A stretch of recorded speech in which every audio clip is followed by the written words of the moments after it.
terms describe the pivot point of all the mechanics for the visor, the smoke visor, and what's called the Baylor bar. That's that circular bar that comes around. So those ears, I'm going to make them out of black Delrin, and they are going to be, if I'm not incorrect, 41/64. Let's see. Yeah.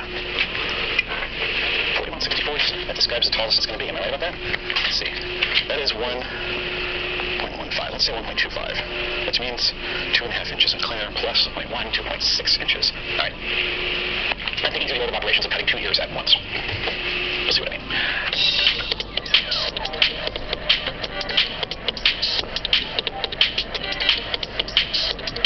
Little effect. This is how they make Jack Sparrow's dreadlocks. That's not true at all.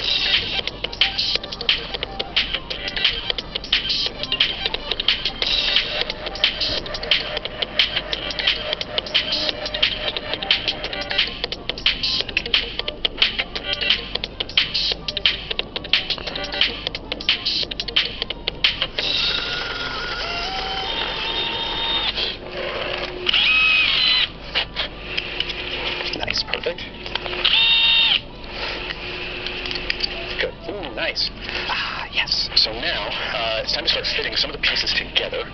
However, what are these pieces? Where did these come from? There's a lot of little mechanical chunks to this helmet. So earlier this week, I made some of the parts in advance simply because, well, I wanted this one to be able to take a day. We'll see if I yield that. Okay, but the next thing is this is the top capture, as it were, for the clear visor that sits right here, and it sits inside this. I need to be able to drill a perfectly centered hole there. Man, that looks nice, doesn't it? Hey, look, I made that Beats headphones. All right. Look, if you think it's bad to hear dad jokes, imagine having them scroll through your head all the time. It's awful in here.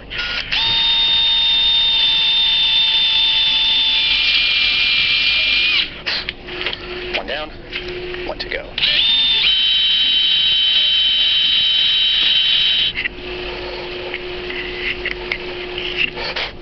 This is the first one.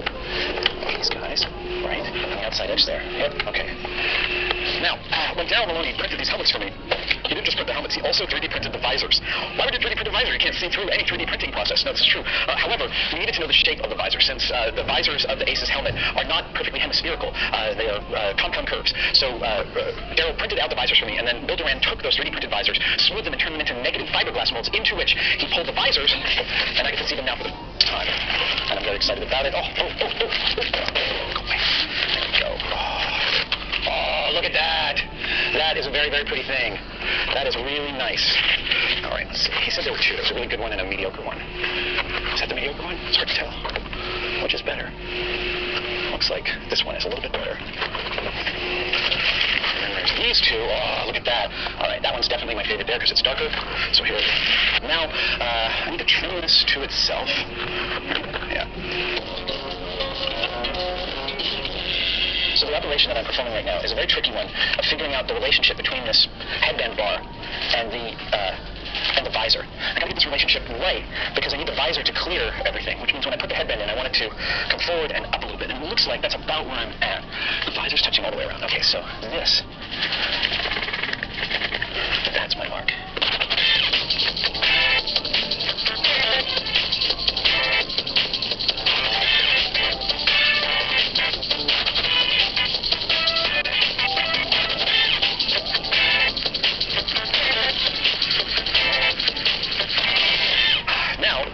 To attach the headband and the thing that we raise this with. And I'm going to do that with some VHB.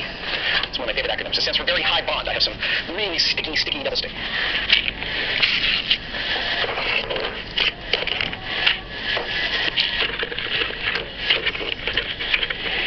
Always good to start with the center first. You know, and work your way down.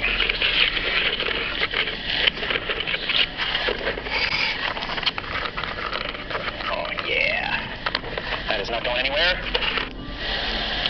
All right, there we go.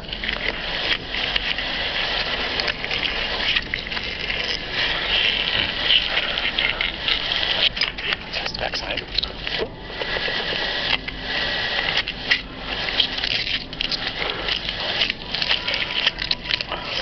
What? Why are you separating there? There you go. Now you come along for the ride. Okay.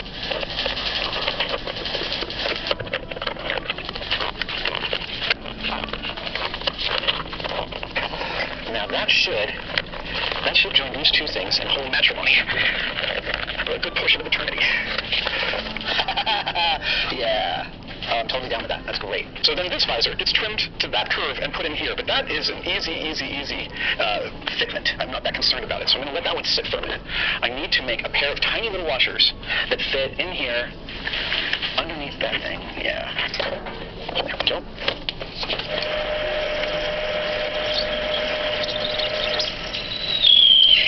Here's the conundrum I have. I have to trim these ear posts down to a precise length, but I can't grab this by the lathe, so I have to make a tool to hold it, and that's what I've done with this. It's a piece of Delrin with the same size hole that this is a shaft, and then I've made a slice so this fits in here, and then I clamp this in the vise, boop, and make my cut. Now what I notice here is that there's a little R, and that's the right-hand side, so I want to put an R on mine too. Here we go. Is that the same size? It is. Look at that. It's exactly the same size. Hey, look at that. There's a nice R. Beauty. Okay, now I need an L. Same thing. Oh, you know what? I also want to figure out which is the R of these guys and label that. But first we'll do the L here. Great. All right, that's the difficult part of the mechanical work. Mostly complete, except for some small details. And I'm very pleased with how that's all gone. Yeah. All right, I'm very pleased with this. It's time to do the last bit of painting and masking on this bottom part. That's the next step. All right, so here we go. Right.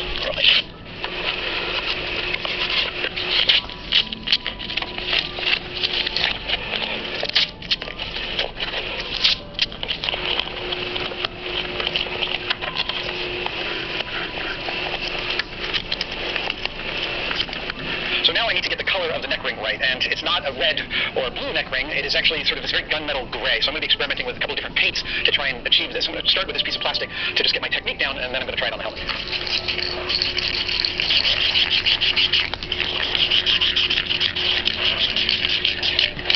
That's terrible. That doesn't know what to do.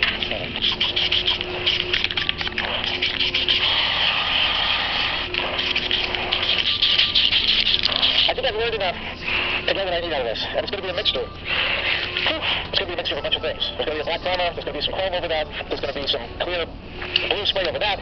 It's a lot of work, but here we go.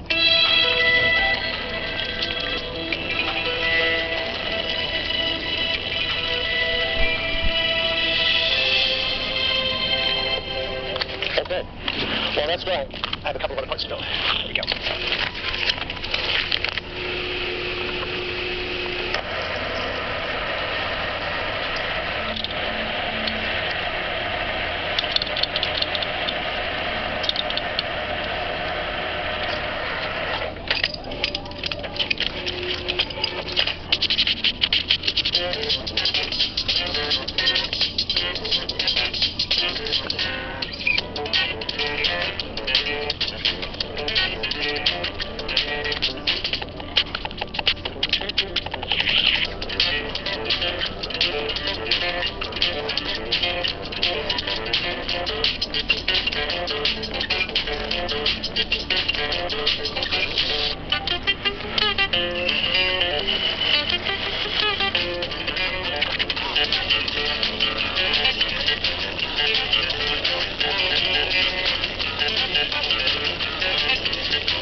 Strides here.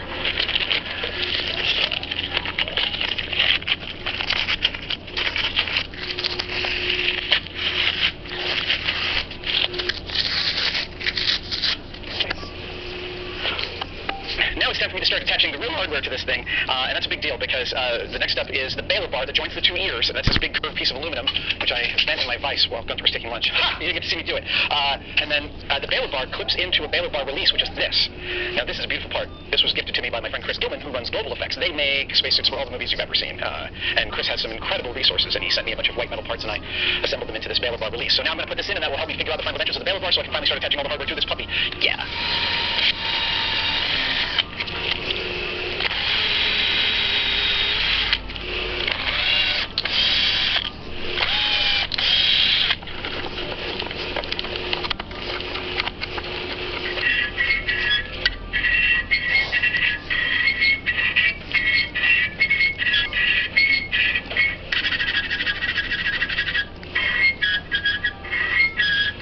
tell you that the only reason I have the courage to hand file this little machining operation is because of Chris over at ClickSpring. Thank you, Chris. Your videos have inspired me to put more use into my hand files.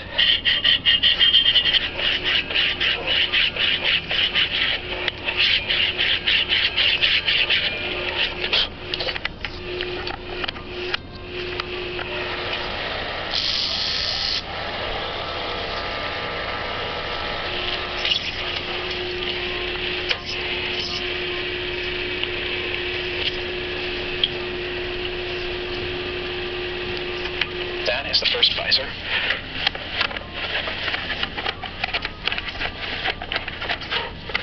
That's like that. And then these guys sit here and here.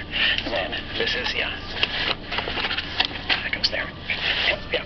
And this goes here. Yep, yeah. And then, first.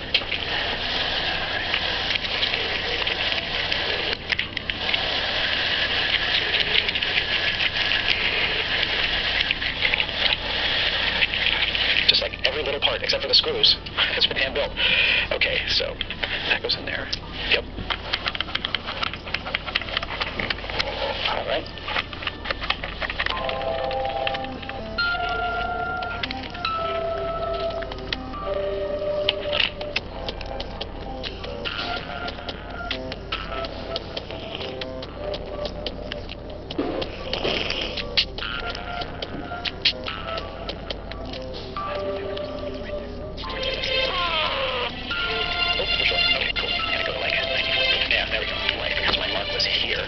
So what I want is that. That's very good.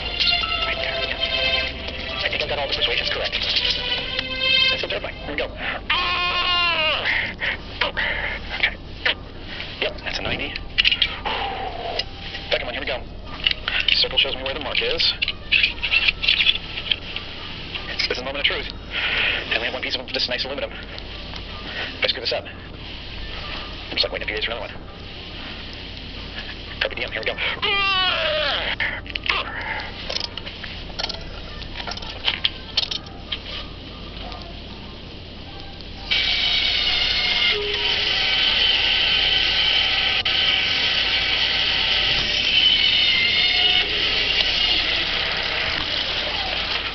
All right.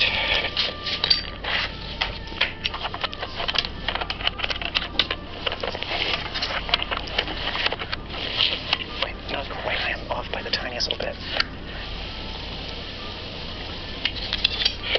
Alright. We're going to try and unbend this.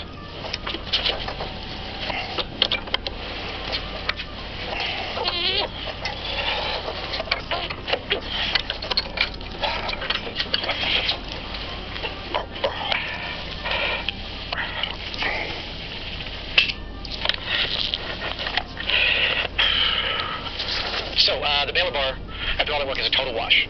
It's a complete failure. Yeah, I totally screwed it up. So, I have to go get another piece of aluminum and start again.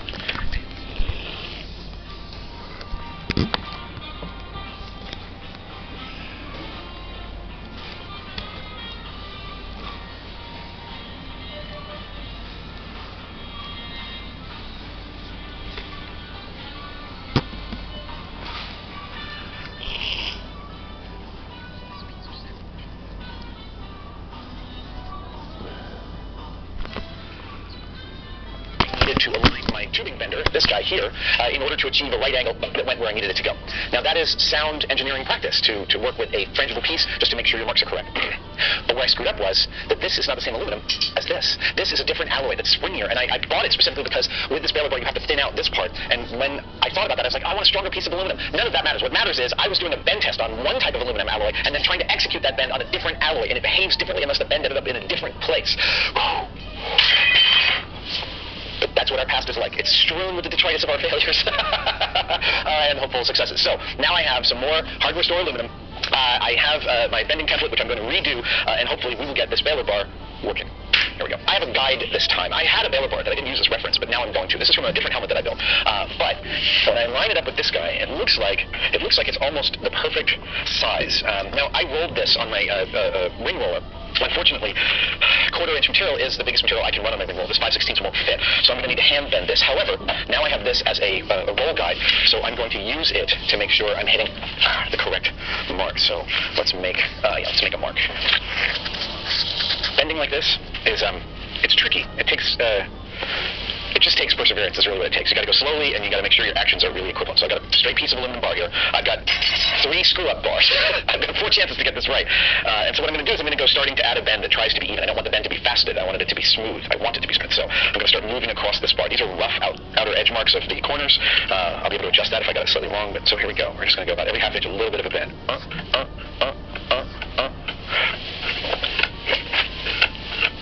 Yeah, so not quite. Yeah, see, yeah, it's not bad. So then I start comparing it to my outline, and I can see that it's way off, but I'm just going to continue this curve around. Again, reference marks like center marks become really, really useful for stuff like this. Your eye just isn't good enough at sussing out the consistencies and inconsistencies, and you shouldn't be trusting your eye to do it. Marks on paper are just going to be better. Yep. And starting your bend from as far away as you can, which means like not bending from here to bending from out here, means that I'm also averaging some bending across the length of the wire. That is looking really, really good. Okay, so right there. You can see I've got this side really much more even. So I'm just going to continue. Now I've got that. I'm going to start working on this side here. Let's get that out. Yep, still there.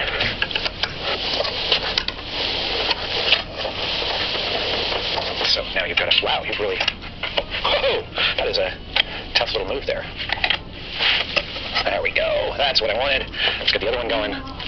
Yeah, cool.